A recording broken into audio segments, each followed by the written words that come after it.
Well, hello and welcome to the most important day of the year, a day that we mark God's partners in creation on earth.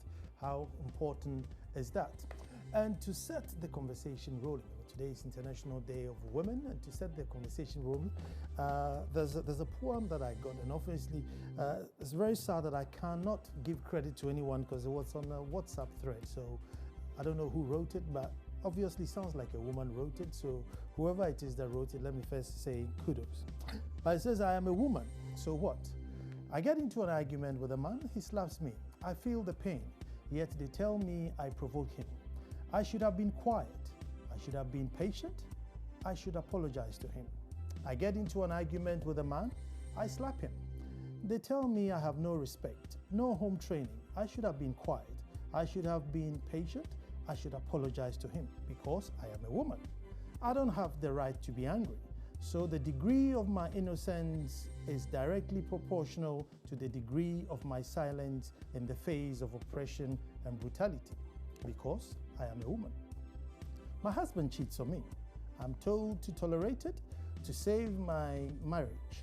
The barbaric and stupid excuse is that it is in their nature to cheat. I should slim down, dress better, cook better, pray harder, and be more pleasant to him.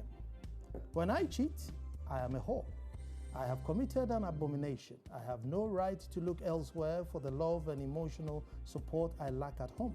I am an irresponsible mother.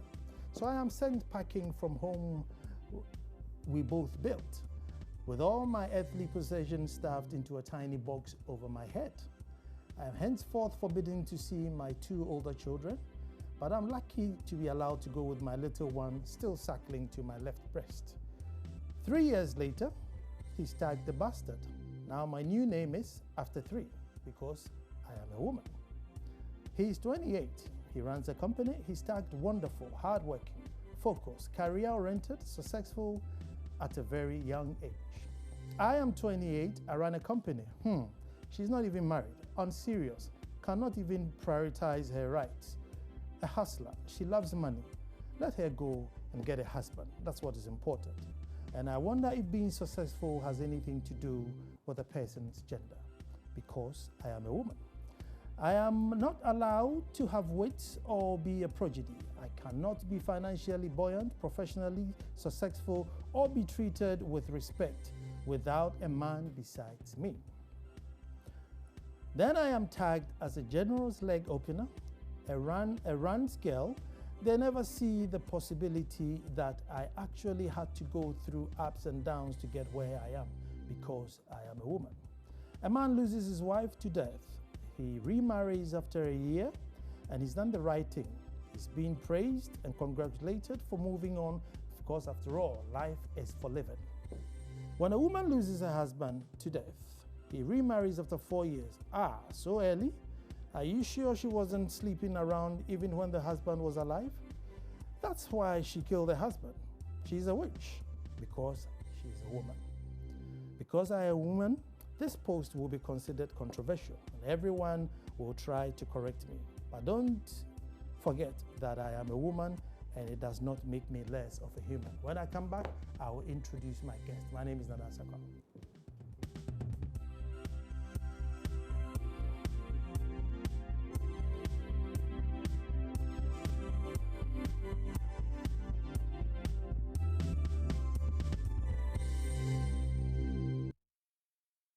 Well, I must be the fortunate presenter on TV this evening. With me in the studio, I have my sister and my wife. Sitting right next to me is my senior sister, Angela Chamna, Mrs. Angela Chamna Boache, CEO of ARC Foundation, missing in action, but she's here now.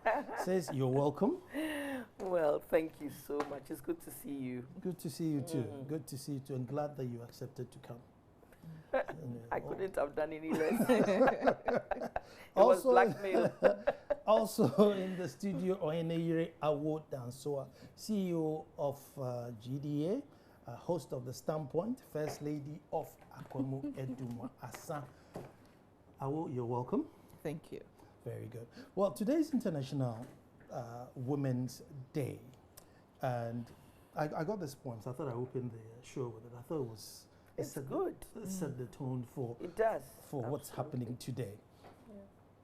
Now, Angie, I want to start with you before I narrow it down. I want us to look at teenage pregnancy, and then I want us to look at early pregnancy, early marriages, and then the theme for this year, i.e., women in a changing world. But before we do that, actually, there's so many women issues.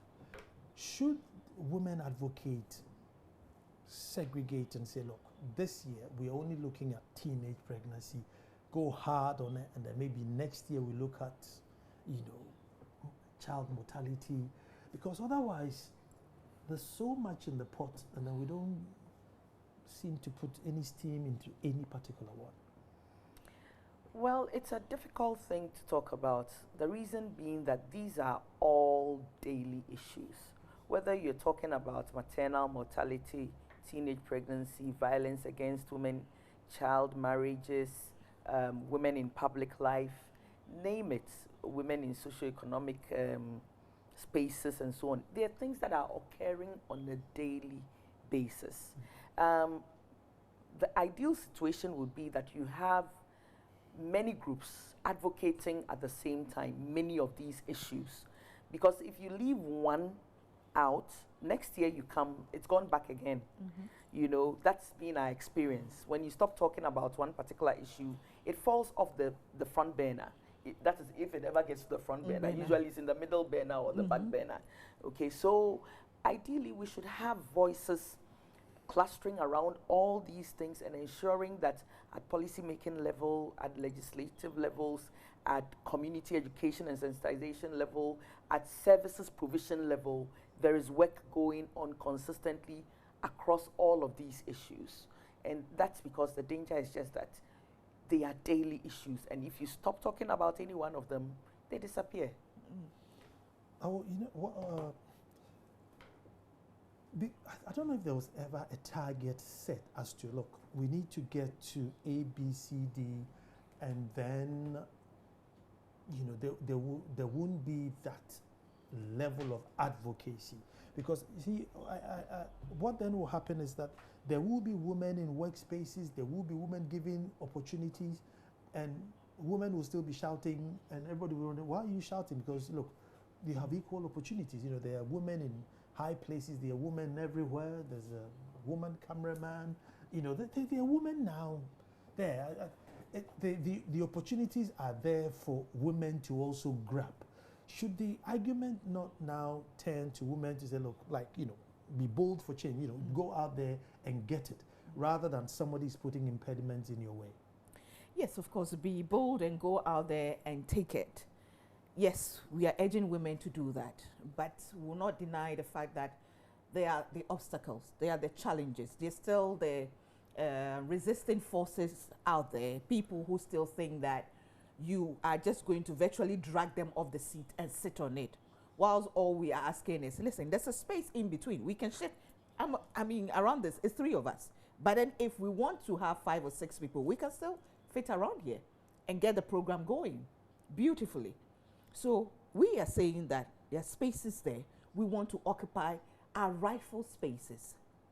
And yes, it would be nice every year we choose. But the thing is, this morning I wrote on my social media platform, Facebook, that people should be bold and speak about things that really bother women, because normally we complain, people send me messages, but be bold and talk about it. And people are talking about issues that I had actually forgotten about. A young man, brings up the issue of marital rape. And under that one, about 20 comments. People talking about it, that yes, it's still happening. But we haven't spoken about it for some time now. Yes. But it is going on. So you tackle our problem beside that. Whilst, there's an Akan proverb that I can't really, quote it verbatim, but, it's like you start from, you hold one end, the other end is also bursting open. So you have to have a strong and formidable team where you can have people holding every bit of it.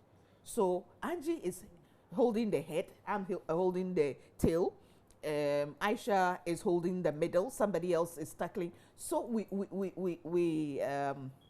push the whole thing along. Otherwise, we'll be in trouble. As Angie said, you tackle the thing from here. By the time you move on to the next one, it's gone out of hand. Angie, I know, globally, women haven't been treated fairly. It's a global phenomenon. But I think Ghana has done really, really well with regards to giving opportunity to women. Really, really well, I will contest that. Ghana has done something, no doubt about it. Let's say enrollment, of girls in education. We know we are at parity. There are even more girls sometimes in class 1 than boys.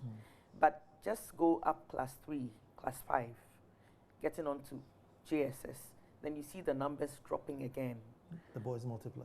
Yes, they are not just multiplying. The girls are being withdrawn for the very same reasons that we try to get them into school in the first place, for socio-economic activities to help their families. Sometimes it's because of teenage pregnancy. Sometimes it's because somebody thinks that it's better to educate a boy than to spend money on if I don't have the money. So we still have these things happening. Okay, even though we have achieved gender parity at enrollment, okay, we have also worked on maternal mortality, maternal health to a great deal, starting with the government of ex-President Kufuor, for example, and then continuing through the last government and so on, where there is improvement in terms of the kind of services they receive at the hospitals, free maternal care and those things. It's improved the numbers, especially in terms of the morbidity and mortality rates, okay? You can talk about maybe women businesses. The more women coming into business, the more women who are registering businesses formally, instead of the past where most of them were in the informal sector, okay? But unfortunately, we still have a large informal sector that is unregulated and that is filled with women. Now, there's nothing wrong with that because they put food on our tables, they make sure that our families and our communities are going on. But because it is unregulated, there's no protection there. When it comes to social security, if there's so many women in the informal sector, then you can be sure that women have no social security, okay? And so, to some extent, we've done some things, but to tell you the truth, Ghana could have done much, much better. Look at Rwanda coming out of civil war and what they've been able to do in terms of the social statistics, also because they have the highest number of female parliamentarians, okay, through affirmative action. In many other places, the Nordic countries are doing well, and now they are even doing affirmative action in the corporate sector. They're done with the public sector. They're doing it in the corporate sector. And they're even doing it also for men, because where they find men are falling off the, they've done so much. I'm not saying that we are as rich as they are, but with our credentials, our democratic credentials, our touting of rule of law, and so on and so forth, I think we could have done much better. Women in public life is a shame. I mean, we are almost bottom on Africa, on the Africa list, okay? But could that be a social problem or an opportunity block problem? Well, let's keep that. Well, I would say both. And as Angie was talking about, affirmative action, I just started smiling to myself because as way back as 1960 or 61, Osajifo Dr. Kwame Nkrumah was able to implement affirmative action of a sort. Yeah, he did. Since then, Nana, the affirmative action bill has been in Parliament for how long? Well, it hasn't gone to Parliament. It hasn't gone to Cabinet. Cabinet, so yes. We're hoping that. For how long? We are hoping that the president has promised. But it's you ask yourself, who is afraid of who? What are they afraid of? Why can't they implement it? It's a shame that at the time when the NPP tried to introduce it, we all hailed, we were excited, and then it was shut down. It died a very miserable death. Yes, now we have 35 women in parliament, but it's a shame, as Angie said, compared to other Ghana, first of the countries sub of the Sahara to gain independence. We are first to ratify and sign various conventions and what have you, yet we are still struggling. The sad part is when they tell you that we can't find the women. Really? I mean, see, I find if a woman goes through, and I'm using you as an example, both of you, I'm not sure you will knock on any door and they'll say, no, it's Angela, she's a woman, so don't open the door. If once you build that capacity, I'm sure, all those blocks would go away. So I put it more on social than opportunity, where people will drop out of school, get married, or teenage pregnancy, which is going to be my next problem, brings about more of these hindrances than anything else. Absolutely. I mean, I'm not saying you're wrong, but like Gifty is saying, it's both. You see, there's a place where women, through their own, means of personal development and, getting connected, being able to go to school because their parents took them to school, and then they also further the education through whatever means and so on, are able to do stuff for themselves. For themselves. They don't have to sort of kowtow to anybody, but there's still even roadblocks where those women are concerned.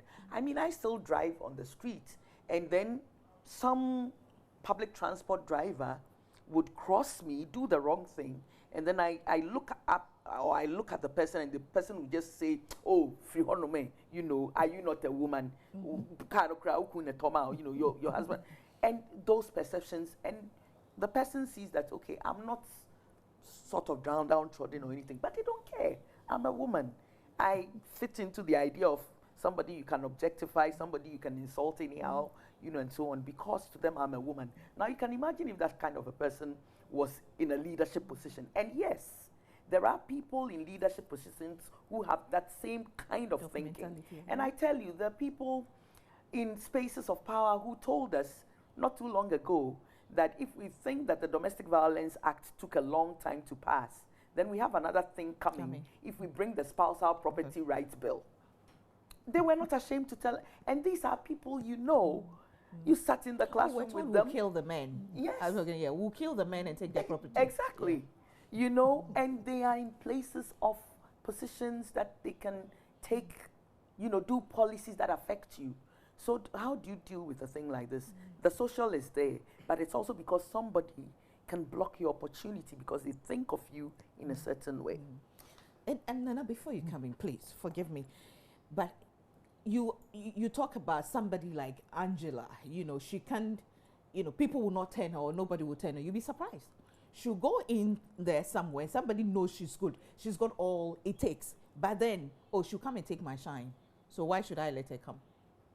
Why should I open the door? And in any case, the journey she's traveled to get here, she could have given up.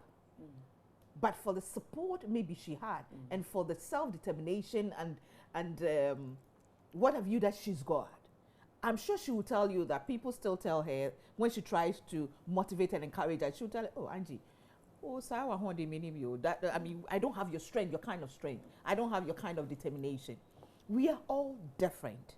We have various temperaments. We have various, coping mechanisms. And what way should I, how long we can, endurance level. So some women cannot endure certain things. It doesn't make them any weaker than we are. What some of us have been through, or some of them have been through, could have killed them. Other people went through that same journey and it killed them. But for grace, or for some just sheer, luck or miracle or some way, she's here. So she's decided to hold other people's hand. But some people are not that blessed to have her strength and her determination and her spirit to continue. So we have to have a level playing ground for everybody. Every woman doesn't have to be like Angela, or to be like, Dr. Rose Kuting or Afi or somebody, or Gifty, to be able to make it. There should be an opportunity for all. I'm talking about opportunity, and the theme for today, women in the changing world. And Angela, I am very concerned, and probably that's my bias, is the teenage pregnancy. It's alarming. And I don't know why there isn't a revolution out there trying to find out why it's happening or how it is that we can stem it. Because in this changing world, if you giving birth at 13 or 14, your chances in that world is really, really slim. It's a lot of things for Ghana. It's the sociocultural thing. For example, there are many communities where it's very normal for girls 16 years, even below, to have children. And if by a certain age you don't have children, they'll hoot at you. You know, it's very it's the fabric of certain communities that we have. It's not a thing at all, which means that some of those communities need to be targeted for certain kinds of sensitization. I would even call conscientization. Okay, and then for some too, it's about poverty. You know, they don't have somebody taking care of them, and so they end up in some young man's room who says, I'll give you this, I'll buy you state transport, you know, things like that. And yes, and that's enough to get them and they don't have a clue why they even got pregnant. Which means also sometimes it's about education. Lots of young men and young women don't have any reproductive health rights education, reproductive health education or reproductive rights education. And so they just go into these relationships, you know, and it just multiplies. Then there are the issues around sheer sexual harassment and abuse, which I know is also happening in a lot of our communities, in a lot of schools. You know, where some teachers, not all teachers are like that, but some teachers think that these young females are what they call bushmeat. It's their compensation for not having enough salary, for example. And it happens a lot in rural communities. And then in some homes, it comes about as a result of a man who cannot, you know, sort of zip his fly, or male children in the home who, you know, have sex with the person that they are living with and so on. It's a multiplicity of things. And sometimes it's very difficult to tackle it from one angle. There's also the moral aspect, the fact that, you know, young people are exposed to a lot of information and they don't know how to process the information. Everybody owns a phone. And on that phone, you can go on pornographic sites. You want to experiment. There are things showing you how to do all manner of things. And they just don't know how to handle it. You know, one of the things that we haven't put in place, or rather, we have not strengthened, has to do with our social system, our social policy and our social system. We've done part of it in social protection with the LEAP that targets poor families, very, very poor families. But where it comes to the kinds of education that can fundamentally change the way people see things and live their lives, we haven't done well with that at all. And we also do not have the service institutions that can help people when they get into these kinds of troubles. We don't have the preventive ones, for example, like the counseling and education that goes on in a lot of schools, we should have in every community. In fact, the last time I heard, there was one counseling place in a school in which when the children take their trouble, they get more trouble in that place. You know, it means that nobody is even supervising who does these things.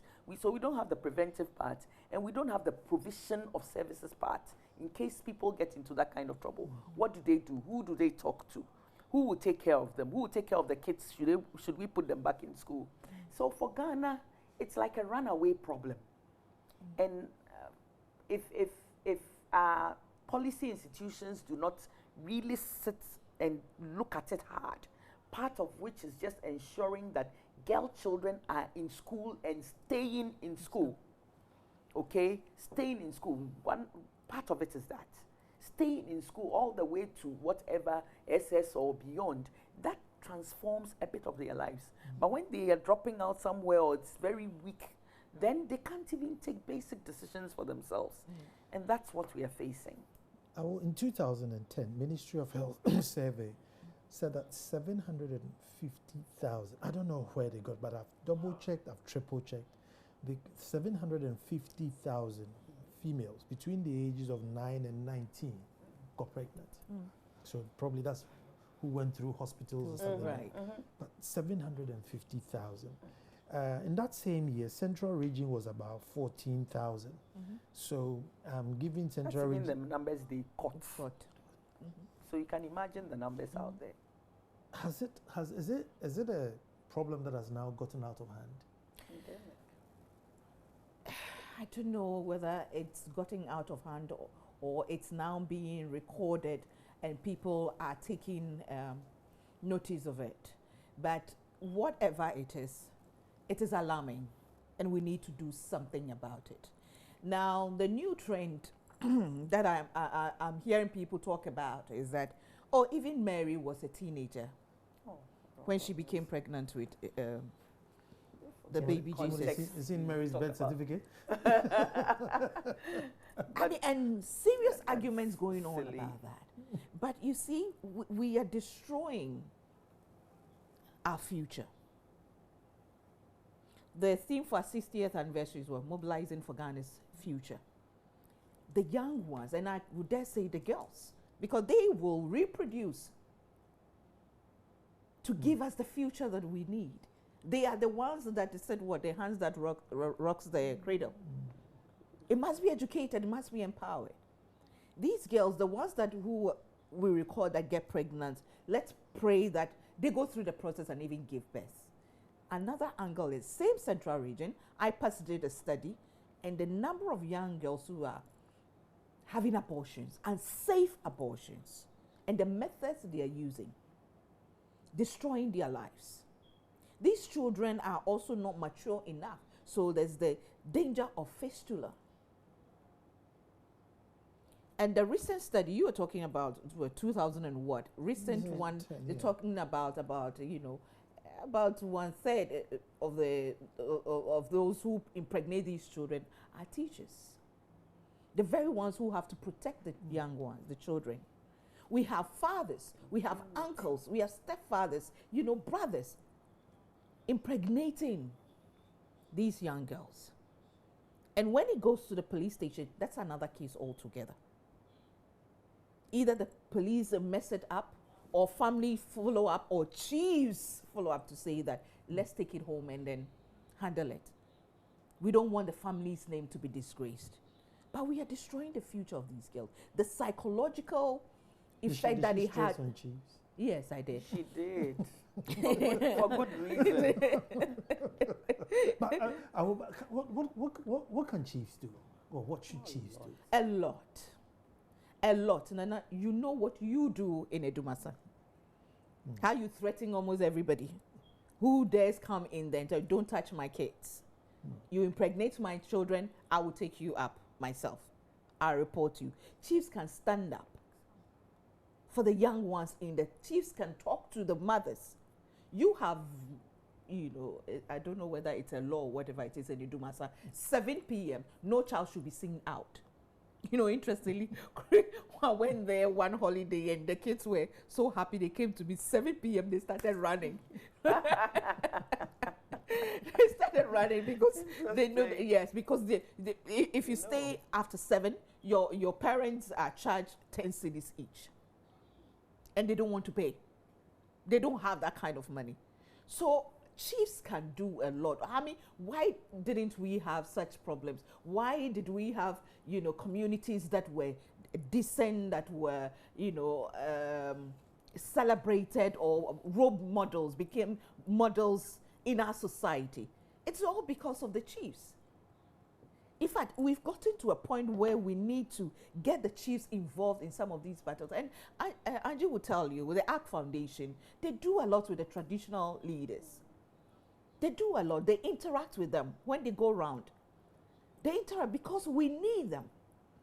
Without them, nothing. We talked about, Joy FM did a feature on child brides. And they talked about some of the chiefs. Sometimes the chief is the one who will give an order that girl there, I want her for my son. I want her for my nephew. And then they will go and abduct this girl. And it takes her to the chief's palace, and that's it. Nothing, you can't do anything. They have so much power. Chiefs have so much power. Of course, there are certain areas that the chiefs have lost their power, their respect, and for one reason or the other. But the chiefs have so much power, and there's so much they can do once they get involved.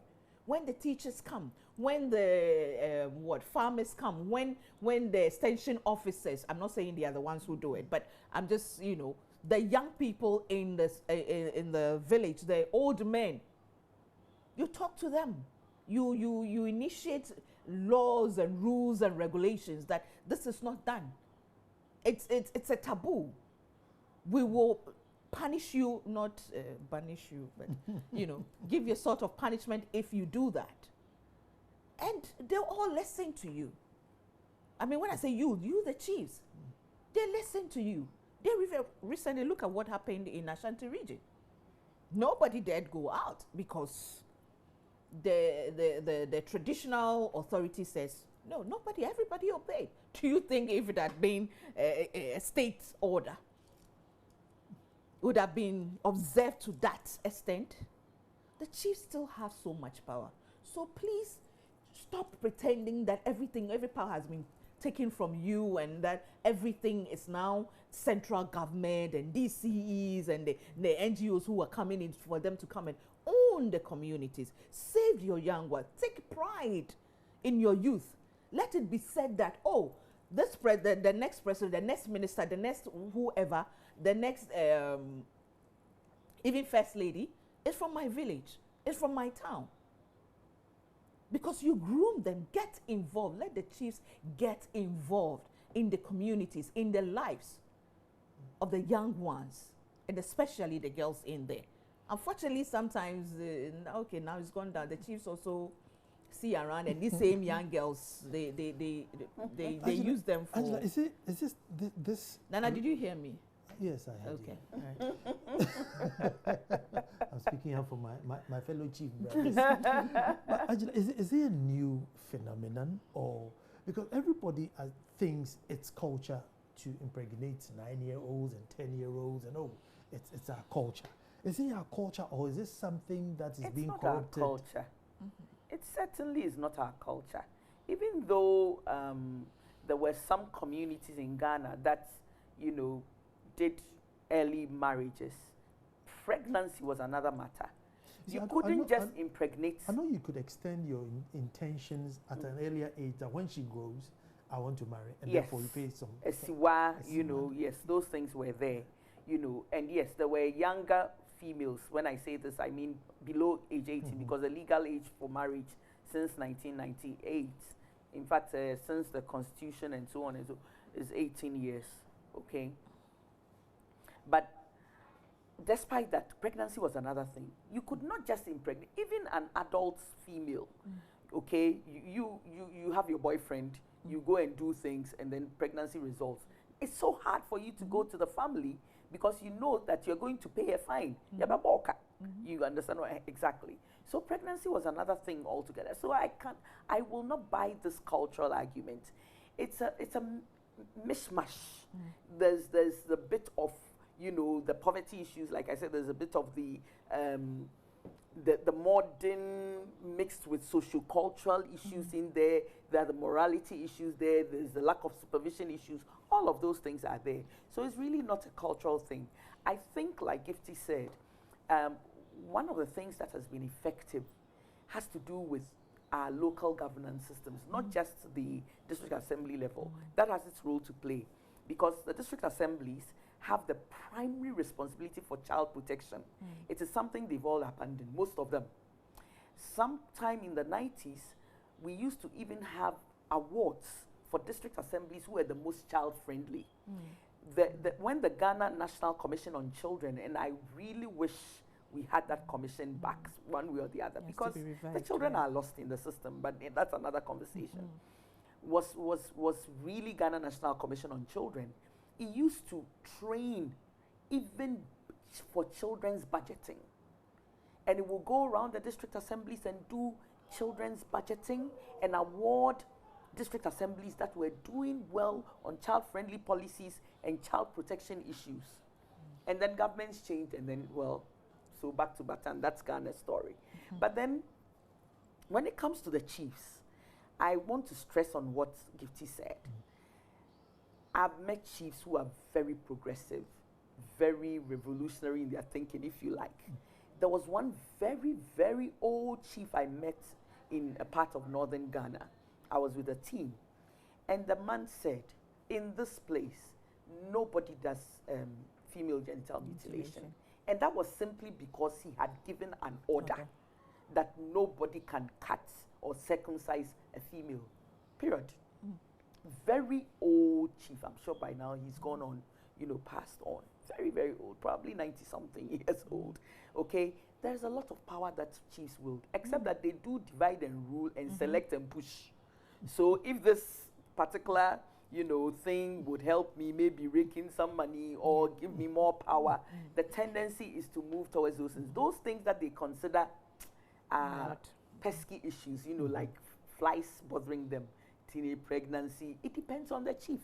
You know, making environmental sanitation, these are things that chiefs still have a handle on.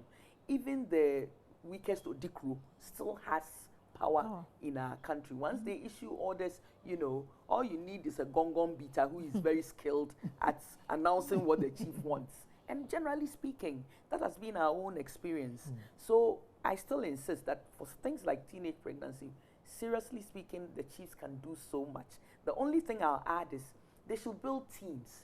There's not one village in this country that doesn't have a sort of a head teacher, a sort of there's some imam or there's a pastor there, there's some nurse, there's a chief's compound. You know, you can take all of these people and form a committee together with yourself.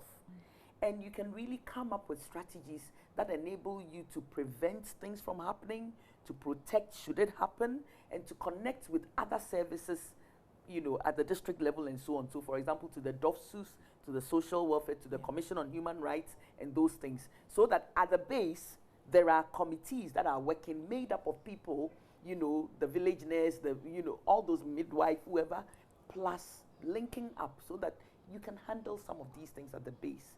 It won't be just the chief.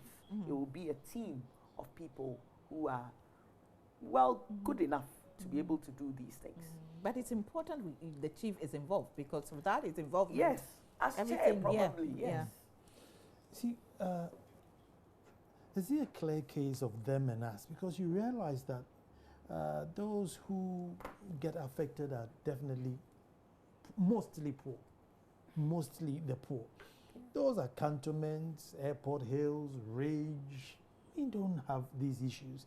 And their parents are the ones at the helms of affairs. So if my daughter is not pregnant and you are sat somewhere in the village and you are pregnant, well, so be it. I mean, could it be that's why it's growing and there hasn't been that agency to stop it? Because those who can stop it don't feel it.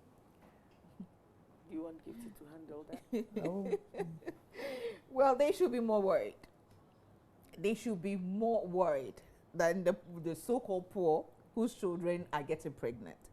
Because quite recently, I think we went for the stakeholders where they're talking about, oh, there's a decrease in pregnancy, teenage pregnancy. And so I asked, is it because they're causing abortion? Or it's because they're not having sex? Parents need to ask themselves questions, whether your daughter is getting pregnant or not.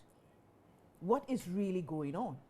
Because, I mean, some of the girls that we've seen who are in very serious situations, somehow have contracted HIV or have some STI or something, are also from some of these families. Yeah. What happened? Not poor. What happened? Children can't talk to their parents anymore.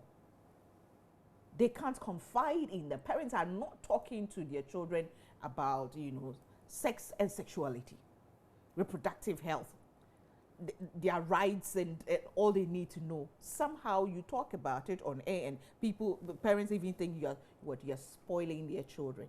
But you'll be amazed what the children know and you don't know as a parent. So it's not about us and them. It's about all of us. These children go to the same school. I think you told me a mother called the daughter very young and says, "Agusia, come and let's talk about sex education." Yeah. What do you want to know? Yeah. Yeah. That's right. Yeah, she's like, what do you want to know? What do you want to know? It's a click of a button away. Yeah. I mean, So I can teach you. Yeah. Angie, I don't think this century or in our lifetime this would end. And the reason why I'm saying is, these are the most important human beings we need in the future, because all these women have to be educated so they can impart it into these children that are coming. Now, they've missed out on it. The chances are the children they are bringing would miss out on that. And yet, we are going into the 21st century where it's all brain matter. It's no more biceps, no more digging and lifting. Everything is now the gray matter. So how do we face the 21st century? Good question. I don't think it's a lost cause.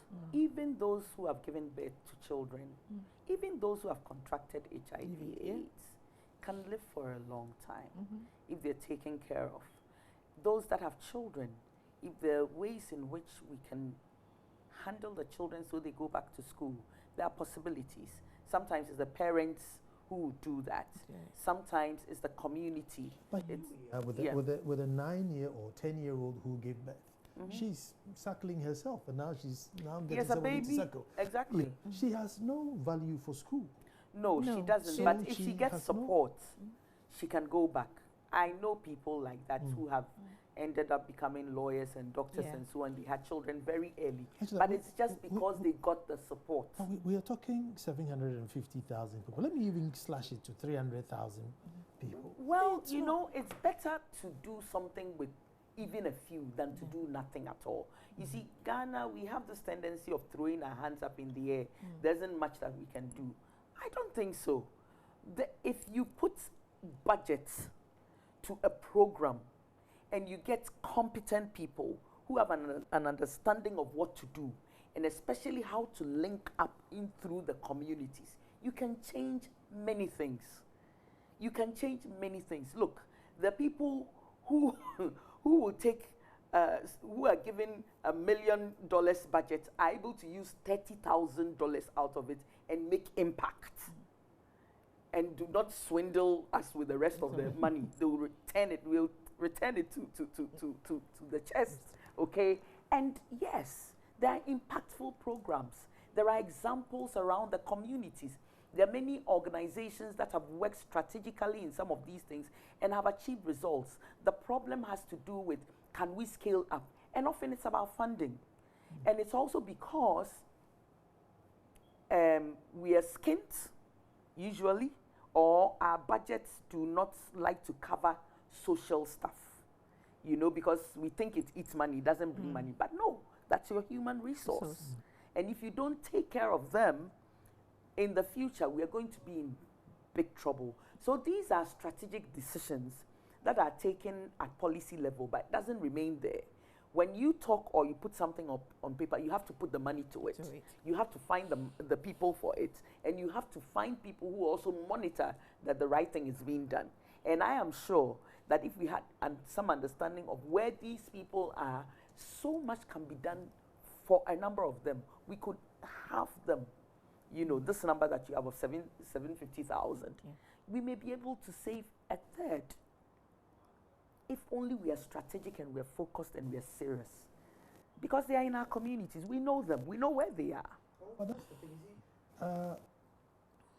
We haven't seen the revolution, because with these numbers, it's not something that you should feel it, see it with you have people and who care. Police people driving through towns, making sure something happened. At the moment, we have about 25 to 30% of the population carrying 70% along. And the way we're going is probably going to tip to where 20% is carrying 80% along. It won't be sustainable. And it's all because we've neglected the woman. That's what Angie is talking about. Put your money where your heart is. you know, just invest in them. Make sure you save these ones. Not all of them have to return to mainstream school. They can learn a skill or a trade. Give them something to.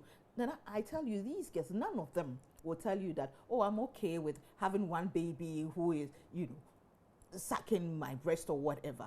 They will tell you they have dreams. Absolutely. They have dreams. They want, even if she wants to be a chop bar operator, that's her dream. She can make a living through that. These girls can be helped. All we are asking for is there should be a national concerted effort to make sure that these girls are helped. NGOs are doing their best. Government have taken the credit of NGOs for far too long.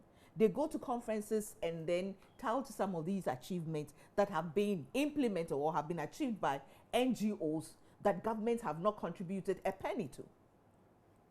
Now government needs to vote money, has to put money into these social interventions to help them. We need safe houses. We need counselors. We need psychologists. These girls need to be helped. They need someone to be there for them. You can't tell Angie to move her car from, you know, Tema or wherever to Bumpurugu to go and save one girl out there when she doesn't have what it takes to even buy petrol into her car. She would want to do it, but she hasn't got what it takes. When she gets there, who is she going to see? Is the DC or whoever they're going to support her? Help her? Are the police going to support her to go into the Joy FM? I mean, I keep coming back to that particular report because it's so revealing and it's so true a story that I think you could have done a bit more about it, but that's another fight I have with, we're still doing a bit more Joy about FM. it. But the police need to be involved. They need to be helpful. The traditional rulers need to be involved and understand that it is not right for a girl to be subjected to such, you know, inhumane treatment. So the girls need to be helped. They need to be saved. Can the girl even be kept in the chief's palace? And we know that even if she's there for a week, she's safe. Nobody can go there. Whilst we prepare to maybe bring her to Accra or to wherever for a safe house or a shelter. So there must be a national focus or deliberate attempt to save our young ones. Otherwise, as you're saying, we'll be doing bits and pieces here, like Angie's, opening remarks. By the time you finish solving, teenage pregnancy, forced marriage has reached another, another level. Sexual harassment in the school is also an abuse, so there must be a code that we are tackling, and then there must be at the Ministry of Gender and Social Protection. There must be various desks. Angie, before I forget, what's your number? Because I know ARC Foundation, where they keep women who are in trouble until they have a safe place to go. So what's your number? 024 yep 77 77 yep 73. So 024 77 77 73. So if you have any clothing, money, foodstuff, canned foodstuff, anything at all, you ring this number and give it to them. It's a shelter for women, and she's really struggling. She's always struggling, to keep yours and my sisters and my aunties who are running away from dangerous. And you have girl in need. So I was girl in need, girls between under 18, who have to go to school without having to go and sleep with anybody to get money. So what number should they call if they want to donate to girl in need? Oh, simple. You go to any ADB branch. We have boxes there, or call 020-886-1919. 020-886-1919. Yeah. And it has supported some of the girls who were in our shelter to go to school. Okay. Yeah, that's what collaboration does. And it's good to see a life change because, some people are thinking about it. But the sad thing is, there's only so much you can do. That's the thing. There's only so much you can do. And I think that's been the bane of a lot of civil society organizations and NGOs. There's only so much you can do. You are not the state. And the state has the primary responsibility. But for you, Angela, I know the state brings you What?